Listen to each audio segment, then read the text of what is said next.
Now join palms and repeat after me. I take refuge in the Buddha. I take refuge in the Buddha. I take refuge in the Dharma. I take refuge in the Dharma. I take refuge in the Sangha. I take refuge in the Sangha. Keeping the palms joined.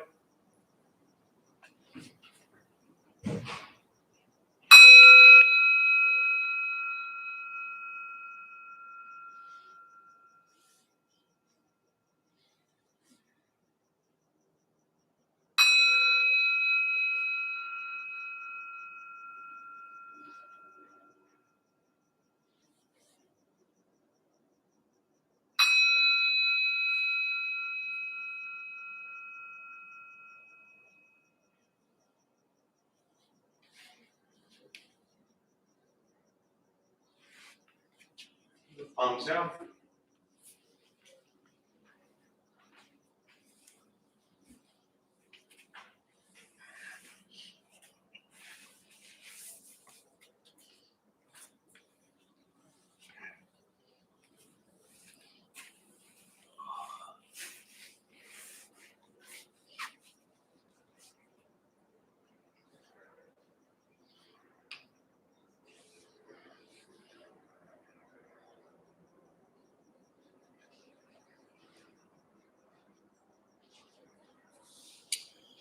All right, good evening, everybody.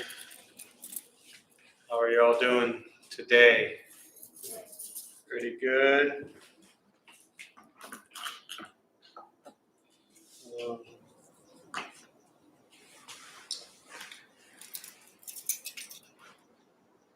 Any question related to Buddhist practice that you've been sitting with? Can you just pull them out, please? Any question related to Buddhist practice that's like on your mind right now coming in here? Meditation, Buddhist practice, anything that you were like, I'm going to ask this question.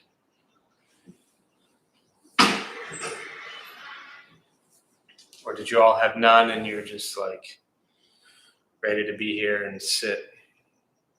Chuck, I got one, but I was hoping to wait till after. I know, I switched it up on you tonight. I got to keep you on your toes, otherwise everybody just falls asleep, you know? Which is nice, because if you go to sleep, then I can go to sleep. Actually, I do have a funny story. Or do you want to ask your question? You don't, I can tell. You made that clear. You wanted to ask it after. You want me to tell my funny story? All right. So years ago, I always waste a little time at the beginning anyways, because I give it time for people to settle in, so then they don't ideally walk in right during meditation. But years ago, I was leading meditation, and where it's at's irrelevant, but I used to lead really long meditation practices. You know, by long meaning I would lead like a 40-minute meditation. And this class I was leading actually was at the Jewish Healing Center, and so it was part of their spiritual group and et cetera. So I'd go there, and it was an evening class around 6 o'clock, I think. But you know, it was an after work type thing, and people are tired. And so I would lead this 40-minute class, and they'd asked me to do more of a guided meditation. So I was doing like a body scan meditation. And, you know, I'm not a big fan of guided meditations personally, but, you know, I know enough to make something up and, you know, have people feel like they're benefiting from it. But so here I was leading this meditation, and I was exhausted. It was just a long day for me, and I was so tired. And I kept like falling asleep. Like I'm leading meditation and I'm falling asleep. And I'm like, you know, bringing your attention to your shoulder, then down to your elbow. And then I would notice I was like nodding off, and I would wake up and I'd be like, wait, where am I at? Like shoulder, did I already say shoulder, you know? But then I had the most beautiful realization, which was none of them would ever even know that I was falling asleep. So it didn't really matter, but it was quite funny to me. Unless of course I just like completely fell asleep and started to snore or something like that. But, you know, it was a funny thing that you begin to recognize that when you're doing your meditation practice, it really is just you. And even if you're sitting with a group of people, whether you're leading or not, it's just you. So even when I lead meditation, like when I start it, I'll be sharing it out loud, but I'm just doing my meditation practice. And I'm basically sharing my meditation practice with the people who are sitting here.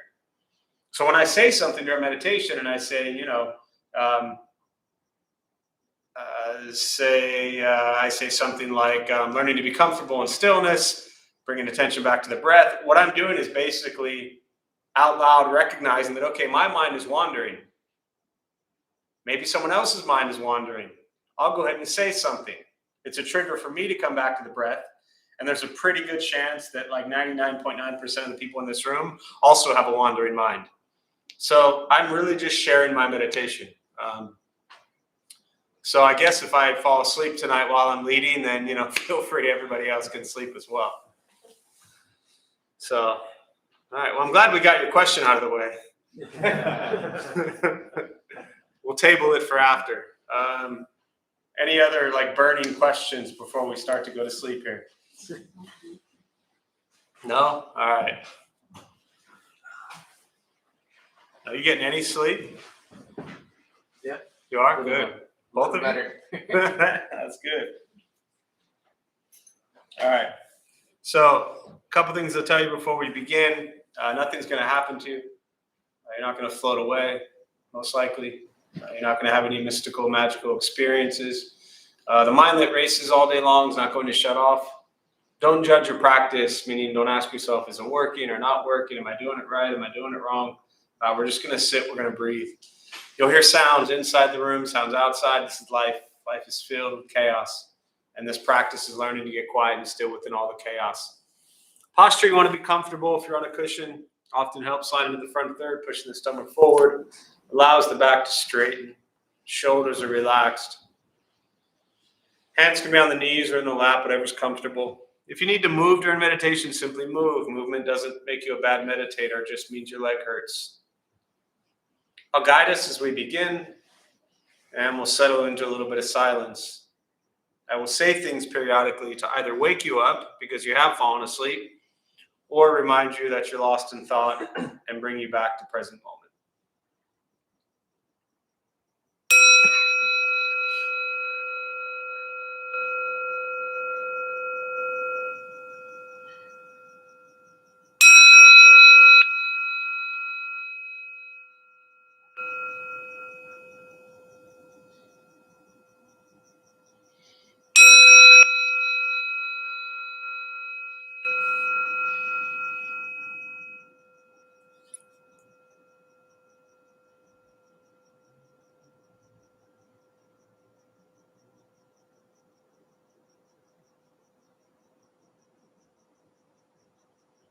And starting with the eyes closed, if comfortable, or slightly open.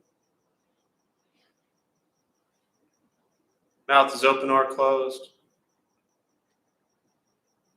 Start with taking 3 deep breaths slowly.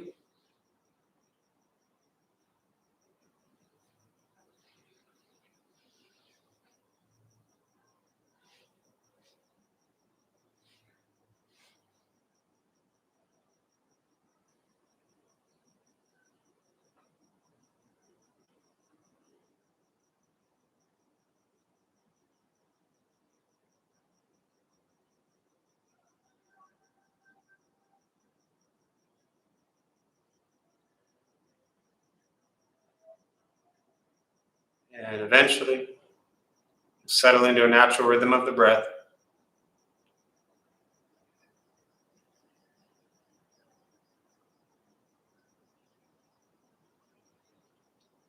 Noticing the mind as it wanders, jumping from thought to thought.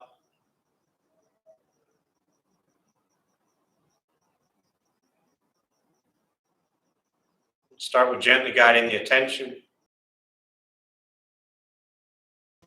or chest. Breathing in, feel them rise. Breathing out, they fall.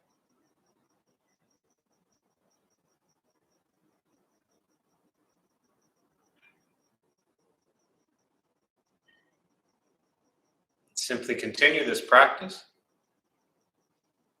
of observing sensation of breath.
As the mind wanders,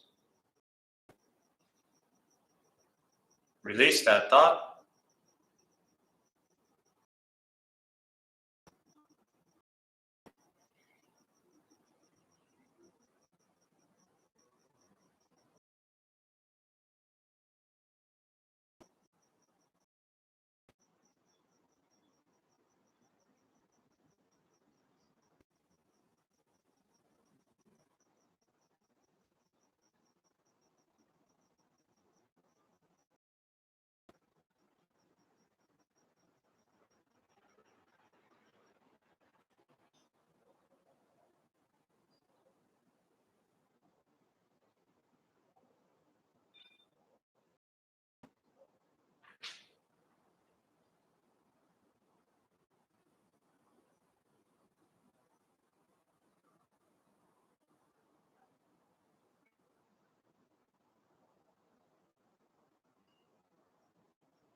To the breath.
keeping the mind alert.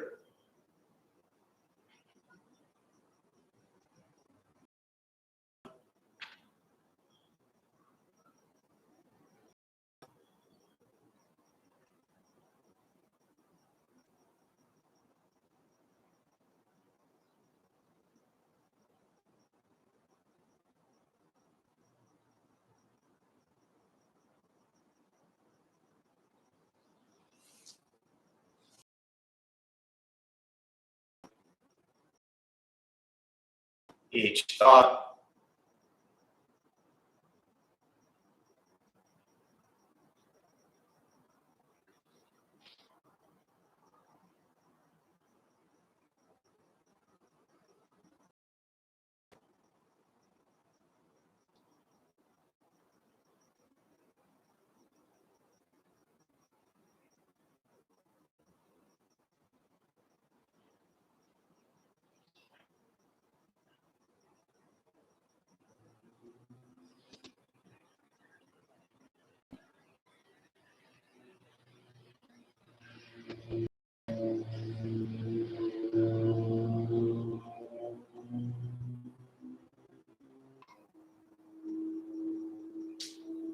breathing.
And with the body still,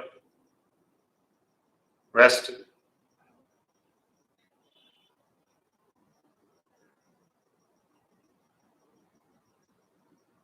and the speech quiet, aware of all,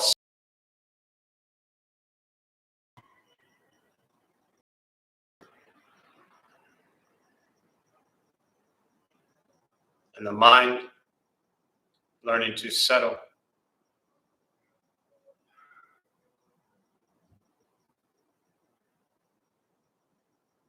Know what it's like to just and breathe.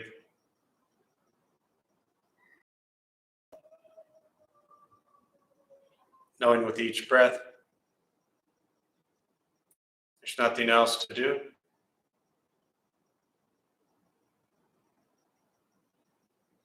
Nowhere else to go.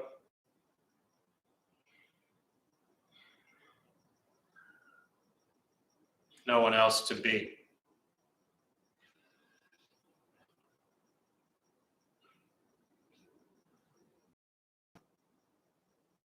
Everything beautiful is sitting, breathing.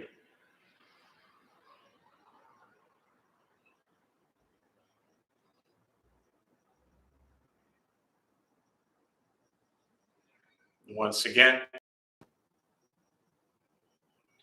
taking 3 deep breaths slowly.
As you slowly open the eyes, slowly begin to move.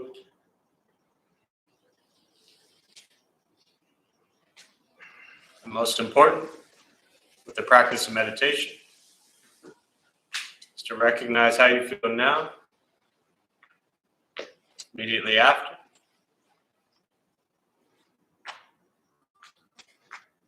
Compare this to how you typically feel throughout your day. Recognize the difference, if there is one.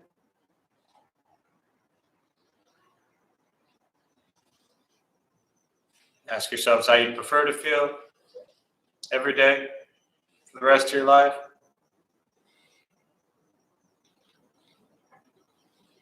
And realize however you feel now, if it's quiet, calm and still, or a busy mind, racing mind, whatever you're sitting with at this moment, it's nothing to do with anything I said. It's nothing to do with how we sit and hold the hands or cross the legs. Not from the sounds around us or anything else for that matter. It's everything to do with your own mind and your own mind's reaction to an external condition. This is what the Buddha called pratitya samuppada, means dependent origination. This is the basis of the Buddha's awakening.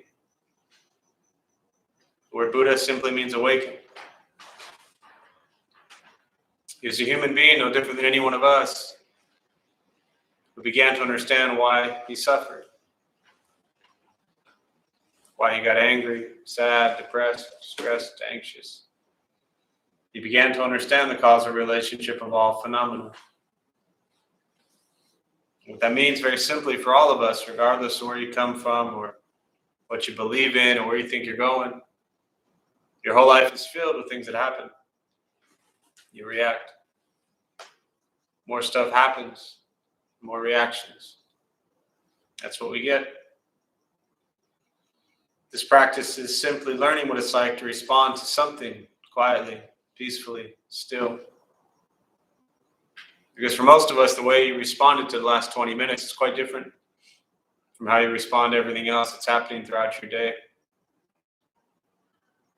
So all we're working on is closing the gap to where the way you feel now is closer to how you feel always. Just as driven, motivated, productive, successful, whatever that means in your respective lives. But with a mind that's steady, clear, focused, distracted by nothing, disturbed by no one. It's not an easy practice. It's not necessarily fun. It's not an escape as often we think it might be. It's direct perception into the present moment and learning to be with things as they are. And sometimes things as they are pleasant. Sometimes things as they are unpleasant. But that doesn't change how they are. All we can work on is once we stop trying to change, fix, control, manipulate everything and everyone around us, which is where we spend so much of our lives. Hoping they do this, hoping they do that, wishing they would do this, wishing they would do that. There's so much emphasis on hoping, wishing, trying to control others. Benefits others, it has an impact on others, but that's because you're taking care of you. And that's what this practice is. So it makes it so difficult because it's an opportunity to kind of drop the blame or throw in the responsibilities or disappointments about others. It's dropping all of that and really just coming back to, here I am, I'm sitting with just me. My mind, my thoughts, my actions. That's what we have. So, to me, this has never been a fun, gentle, easy practice. But it's been incredibly life-changing, life-altering, beyond anything that I could ever imagine. But it requires us to do the work. So have fun with the work.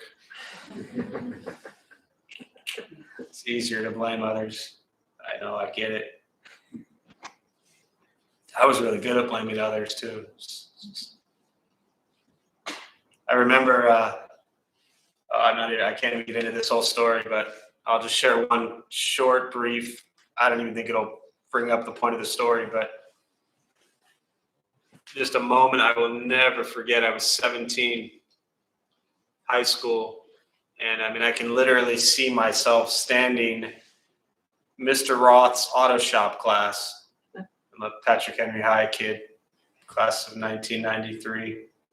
And I remember, I'll leave all names out from here on forward, but I remember someone coming up to me and just saying something to me, you know, and which basically was insight into us being in tremendous amounts of trouble.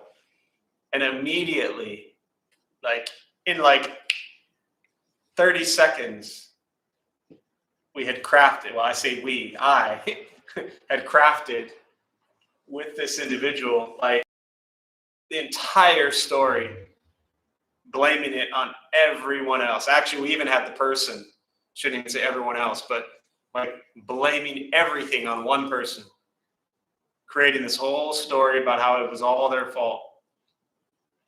And we were innocent. And this is almost 30 years ago. And as soon as I said, you know, like, we're so good at blaming others, like that story popped into my head. Because it was immediately like, we're caught, we're busted, who are we going to blame?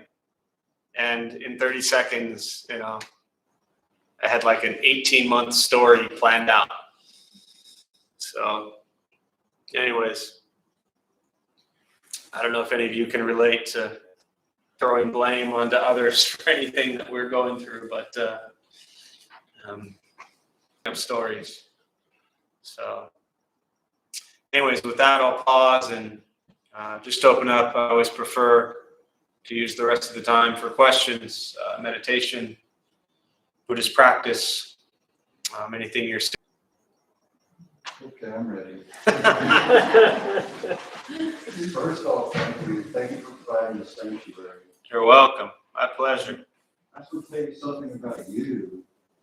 Is you have this very grounding energy.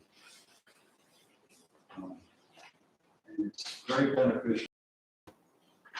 I feel safe and I can be. It happened on Friday, and this pertains to what you just talked about. You got stories we tell, the stories we carry. And I'm going to flip it a little bit and be able to recognize that somebody is in their own story and it's not about me. So I go hiking at night a couple times a week in the neighborhood, and it's pretty tough. And I was on a grade, a pretty good grade at night. I was going downhill, and I was joyful. I was on the balls of my feet. I was feeling light. And I saw a young man pushing his battle kit, his head down, he's sweating, and you know, there's a metaphor right there, you know. And I always carry an extra water with me. And I'm very open and engaging. Some people say I'm reckless. I don't know where the boundaries are. That's just my personality. I said, "Hey, you look thirsty." And he looked up. And he stopped. And I immediately recognized he froze and just started shaking. And his eyes were filled with terror. And I'm like going, "Oh my God, what have I done?" You know? But I was able to recognize it wasn't about me, that it was about what I represented or someone who looked like me or something happened. Yeah. And I handed him the water and he took it and I left because I didn't want to make it any worse than it was. And I was leaving and he goes, "Hey." I turned around and he goes, "You're not going to hurt me, are you? You just want to give me some water." It's really happened. Yeah.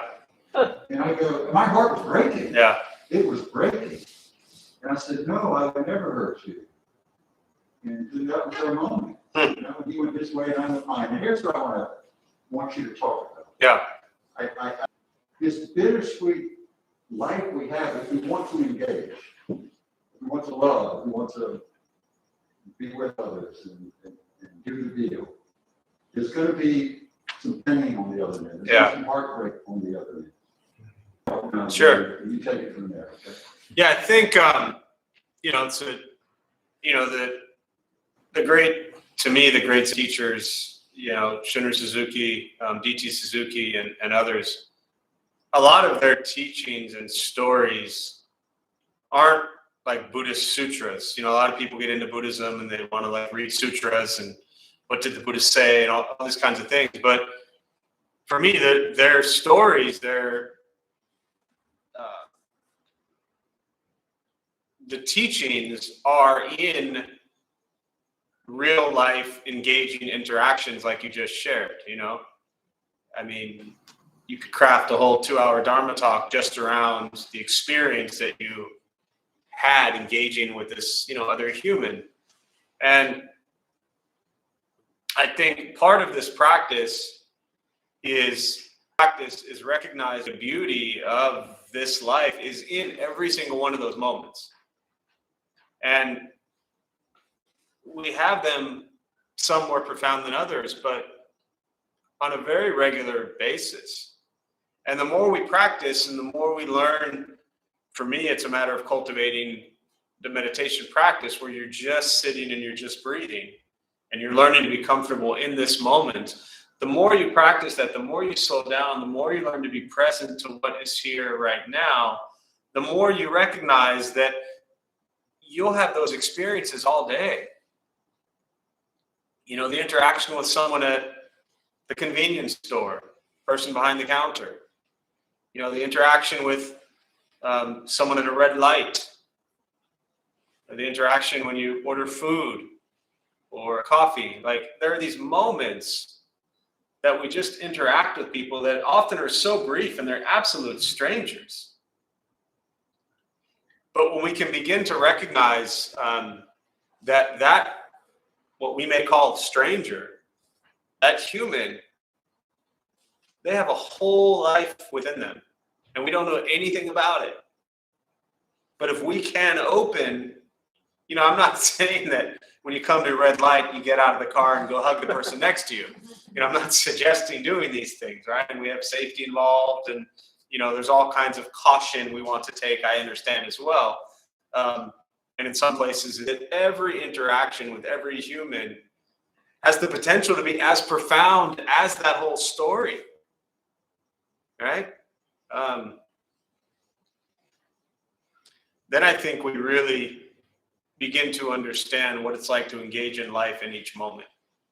I mean, think of all the people we pass on the way here that we don't even, just to get here at 7:00 on a Tuesday, just to now pay attention to your breath and me and the people in this room. Were the people we just saw for the last 3, 4, 5 hours, were they not important? Think of the attention that you'll give in this space right now to anything that somebody else says, a question or a response. Think of that attention that you're giving to this space right now. Can we do that? And did we do that all day? Right? That's the beauty of this practice. It's really difficult, Did I do that all day? Absolutely not. Right? I always say I know this practice so well because I'm so good at failing at it all day long. And I don't mean that in like, oh, you're a bad Buddhist, right? Just recognizing like, wow, this is really difficult to do. And when it comes to engaging with people and relationships, friendships, or intimate romantic relationships, whatever it might be, again, for anyone who might be new to Buddhist practice is not about isolation. It's not about closing yourself off and not having relationships of whatever kind with other people.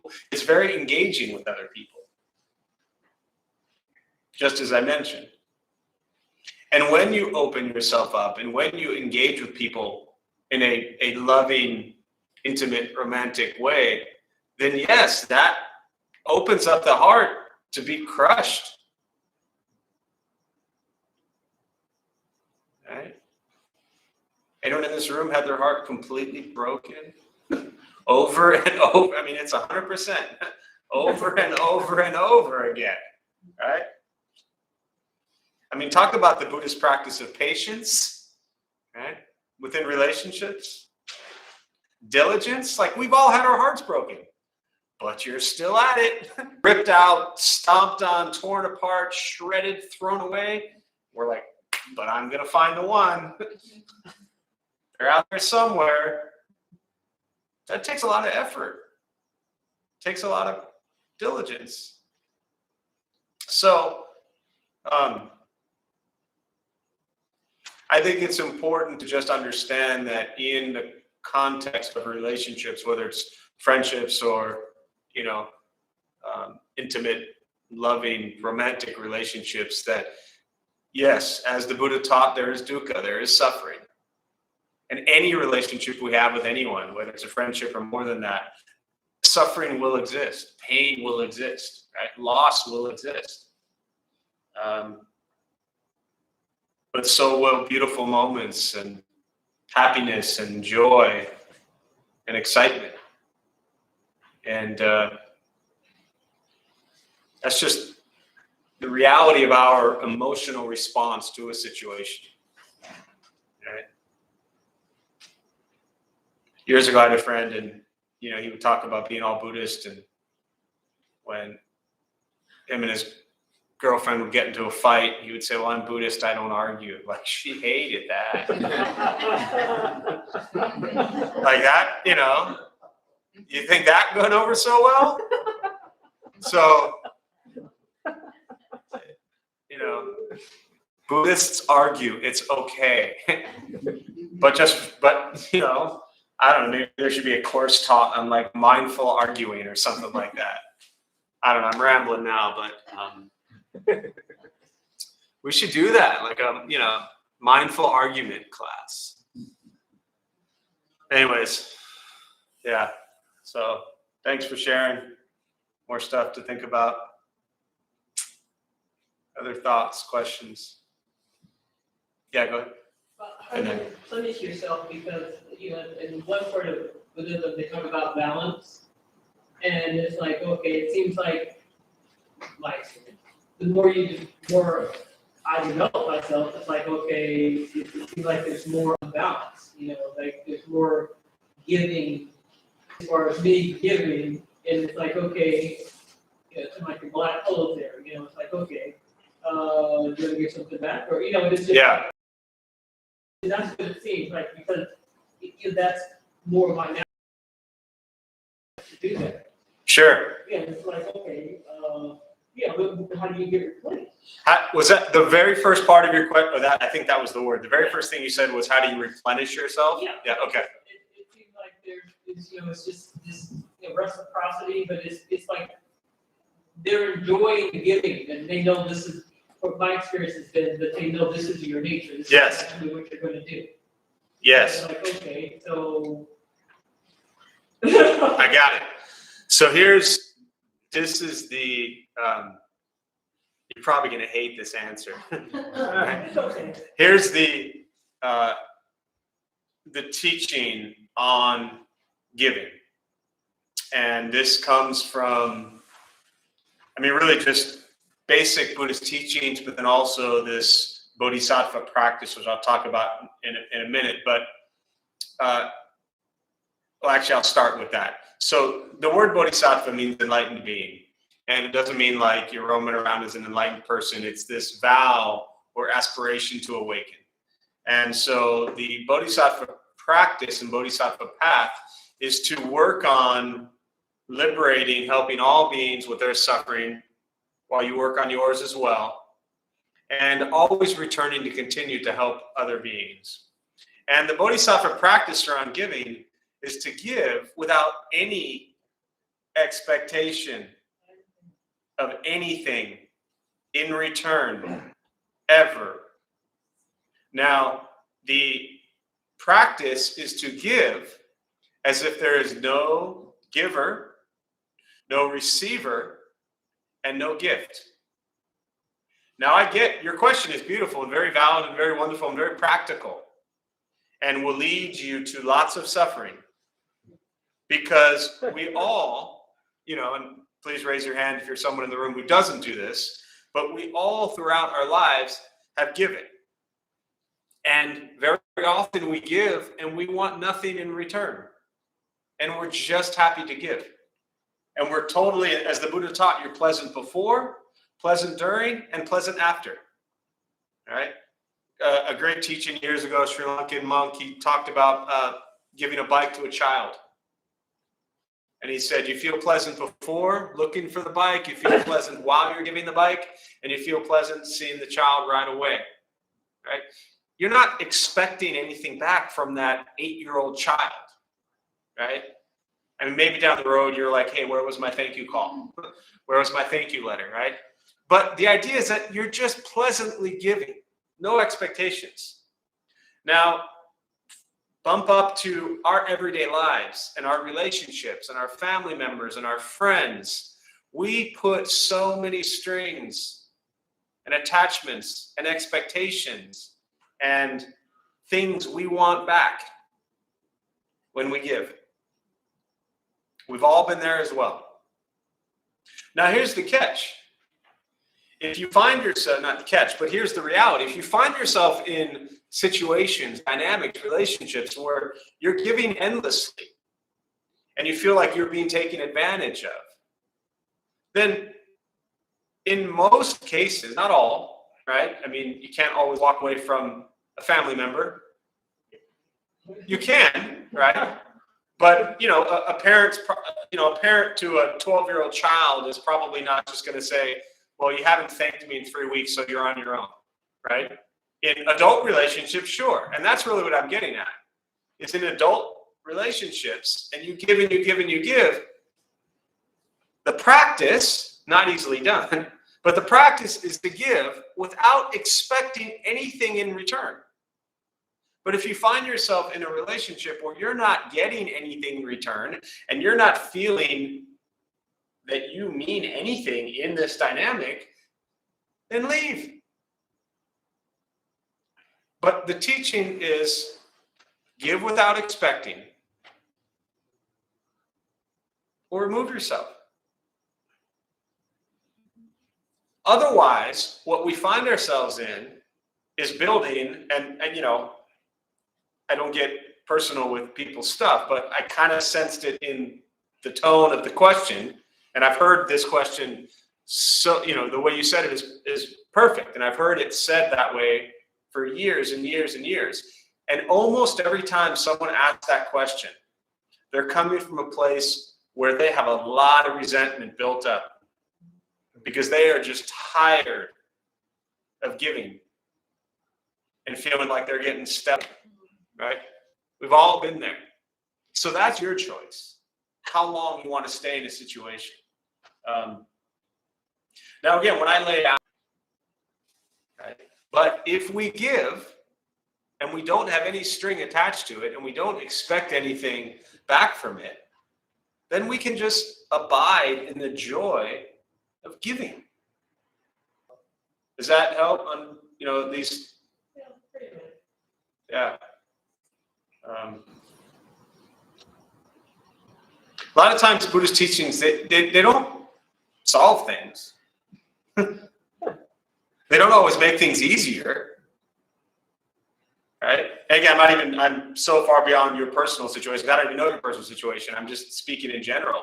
But very often to be in a situation where you're giving and giving and giving and getting nothing in return, and then you come to a place like this, and the teaching is to keep giving, well, that sucks. Right? That's when I say these practices are not easy. It's very difficult. Because if we feel like we're being taken advantage of, then we don't want to just keep giving. So, and last thing I'll say about the replenish part, the beauty of this practice with giving is in all forms of giving, the practice is to feel so good about giving, there's nothing to replenish. Because you've given with so much joy in your mind and in your heart. When you truly give without any expectation of anything in return, without any strings attached, without giving and waiting for them to give something back to you, you don't feel depleted. Therefore, there's nothing to replenish. We feel depleted or defeated giving when we feel like we're not getting what we deserve. So, does that mean it's not giving? I mean, it's not necessarily giving, it's just, it's like you see something that needs to be done and just do it. It's not even like, like somebody's gonna get hurt, it's like, okay, just do it, It just seems like it almost seems like that's not a natural act anymore. So, okay. I almost addressed this earlier, but I just there was enough to focus on already. But since you just said it that way, in your initial kind of question comment, you said it's your natural. What I want to point out is when you look at the way that we are in Buddhist teachings, it's conditioned behavior. It's the only thing natural, everything. So what we have done maybe for 40 years of our lives, we call natural, but it's not natural. It was a learned behavior. It was a learned condition, right? So I learned, say, well, it's just natural for me to be angry. Well, no, I wasn't born that way. I conditioned myself based on experiences to cultivate lots of anger. And then I would say, well, it's natural for me to be angry. And it's unnatural for me to be kind. No, it's just harder. It's a lot easier to give and expect things back or to stop giving. It's a lot harder to continue to give without any expectation of anything in return. So it is more difficult. And your question, the practice is you give, always give. That's the practice. Again, in unhealthy situations, and this is a general comment for everybody, as everything I say is really, in unhealthy situations, right? Physically, mentally, emotionally, abuse, things like that. Like, remove yourself from those situations. So, yeah. Thank you. True to oneself, talking about debates and what's natural, kind of playing on those two themes. As a practice, you want to be true to your thoughts, your words, and your actions. Like raising a kid now, how would you go about that? And I guess, or Let me just sum up raising a child for you from someone who's never done it. Basically, in a general way, as a person, Yeah. even a grown up or a child, like the essence, I guess. Sure. How do you balance that too with the world that we're in? Kind of. I have no idea.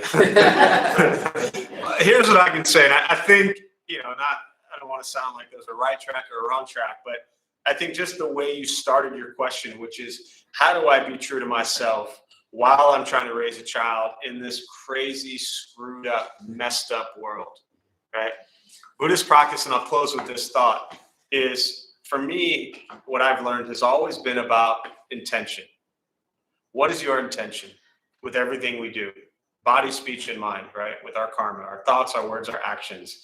And with regards to being true to yourself, I think there's a correlation there that says, okay, well, if there's part of me that's really an angry person, I don't want that. And my intention is to not be true to that part, because I don't want to bring that I mean, there's a chance you might get angry at your child once in a while, you know.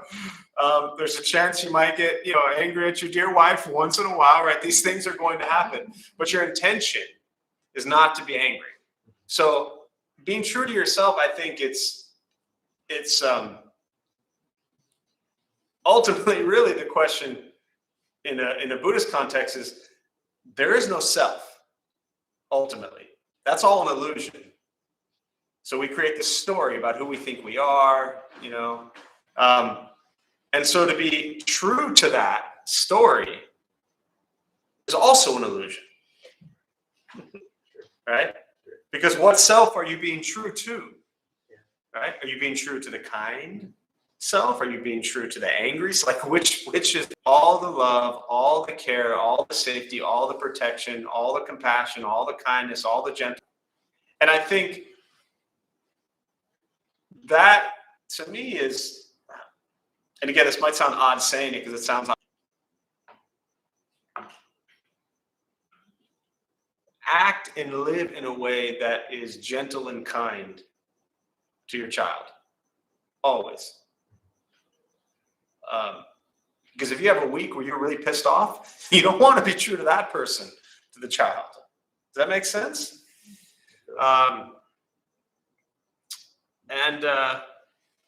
You know, children, newborns, they are your greatest Zen teachers. You know, you have what's that? Yeah, that's what I heard. Yeah, you have a Zen master for life, you know? So congratulations for that. But I think that, you know, in these moments where we find ourselves angry or tired or frustrated, you know, then it's like, okay, back to my breath, settle, breathe. We can get through this. Where's my compassion? Where's my kindness? You know, and I think that honoring and respecting, again, to use terms that we all relate to, ourselves is important. And I think that's really the key, is to not forget that you exist also, right? That you are human also, that you have emotions also. You don't want to lose yourself completely, because while the concept of no self is really wonderful, we're all still wrapped up in our own selves and our own egos. So find some sort of balance. Does that make sense? Yeah. So yeah. Good luck. Great. All right. So we will be shared with all beings in all directions. May all be at peace. May all be free from suffering. May any merit gained be transferred to the more than 4 million lives that have been lost during the pandemic, and to their family and friends who suffer to this day. May they all be at peace. May we all be at peace and free from suffering.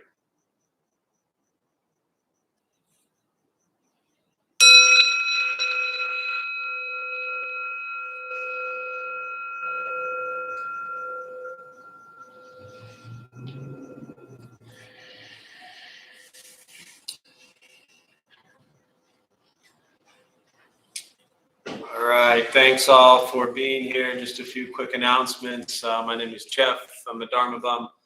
We opened up this temple 15 years ago to introduce Buddhist practice to those who show up.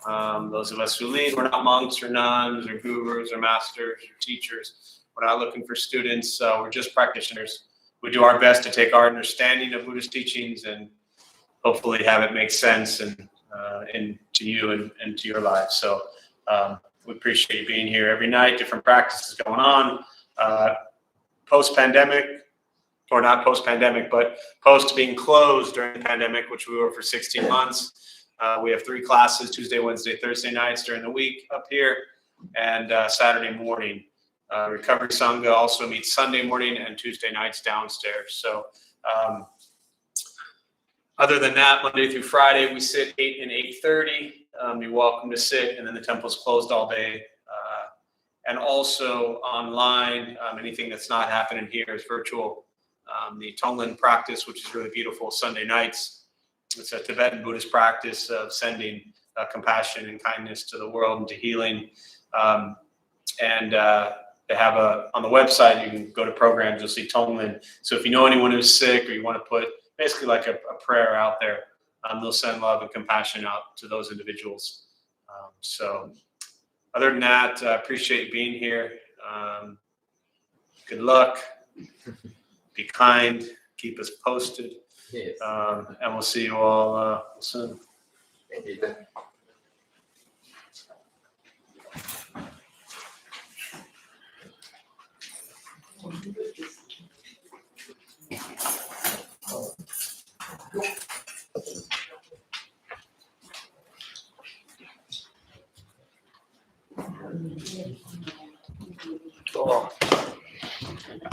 Tough question.